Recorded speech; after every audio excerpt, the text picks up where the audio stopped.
Bonjour. Aujourd'hui, j'aimerais ça qu'on aborde ensemble notre positionnement par rapport à la vie quand on décide qu'on n'est plus victime. Et alors moi, dans mon expérience à moi et l'invitation que j'aurais pour vous, c'est de voir que l'invitation, quand on décide qu'on n'est plus victime, c'est une invitation à devenir un apprenant. L'école, c'est dans le fond, l'école de la vie, c'est vraiment ça. Et chaque défi qui est mis sur notre chemin, chaque personne qui va nous déranger, va être finalement quelqu'un qui vient nous enseigner, la vie qui nous enseigne. Et on se met à voir les choses autrement au lieu de voir comme des défis qui sont là gratuitement, des tuiles qui nous tombent sur la tête, des gens qui sont mis sur notre route qui viennent juste nous déranger, nous gâcher notre paix. Eh bien là, on peut commencer à venir voir sous l'œil de l'apprenant.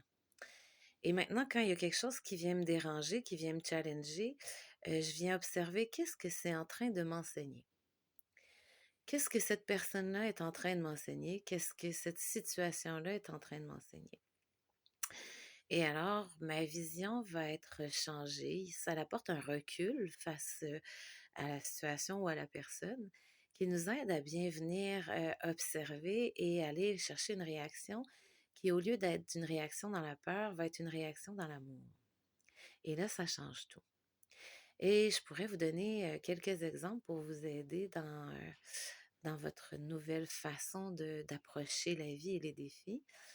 Euh, Si quelqu'un vient me manquer de respect, avant de réagir trop fortement, je vais quand même pas me laisser, ça veut pas dire de se laisser manquer de respect ou se laisser violenter, mais après, dès qu'on peut, de venir s'asseoir avec qu'est-ce que ça vient de m'enseigner.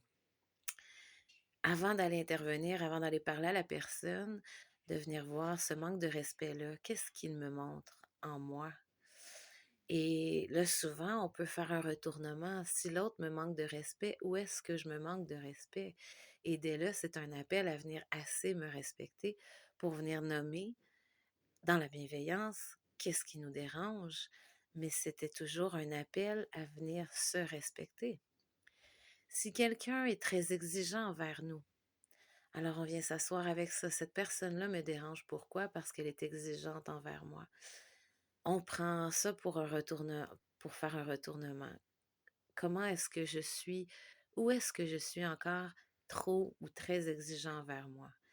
Et souvent, ça a le rapport avec cette personne-là. Soit c'est ton enfant, un collègue de travail, ben ça a le rapport avec notre travail. Et de venir s'accueillir dans est-ce que je peux être de moins en moins exigeant envers moi? De venir m'accueillir dans la bienveillance. Alors, c'est toujours ça quand je dis un appel à l'amour, c'est toujours de venir s'accueillir et se donner le respect, se donner l'écoute dont on a besoin si quelqu'un nous manque d'écoute, si la vie vient nous faire vivre un rejet. Alors, on peut venir où est-ce que je me rejette, ou on peut aller voir aussi la racine du rejet. On a chacun des blessures, tout le monde a des blessures qui sont venues nous challenger un peu plus. Il y en a qui c'est la peur du manque, la peur de perdre. Il y en a qui sont dans la relation amoureuse. Euh, et de venir voir les situations redondantes parce que autres, ils ont un grand enseignement à venir nous faire. Si la situation revient sous différentes formes, c'est parce qu'il y a un apprentissage qui n'a pas encore été vu. Alors, si c'est par le rejet, pourquoi est-ce que je viens vivre encore le rejet? Où est-ce que la première fois je me suis sentie dans le rejet et que je l'ai mal pris?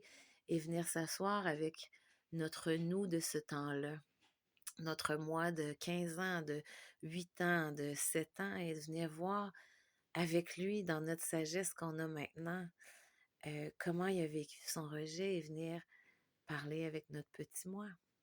Alors, c'est là que je dis que la vie, elle est tellement généreuse parce qu'elle va toujours venir nous accompagner dans ces apprentissages-là pour venir nettoyer couche après couche les pleurs d'oignon qui nous empêchent de venir voir la belle personne qu'on est.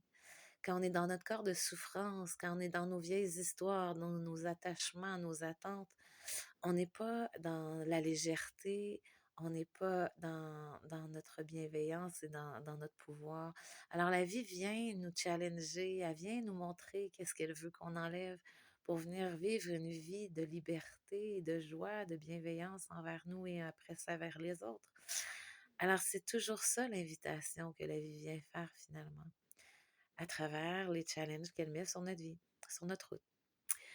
Alors, je vous souhaite un 2025 dans la légèreté, mais quand on devient un apprenant, moi je trouve que ça devient de plus en plus léger parce que chaque situation, on, on comprend plus facilement qu'il y a un enseignement, on vient s'asseoir rapidement avec et rapidement, elle va nous quitter, elle va nous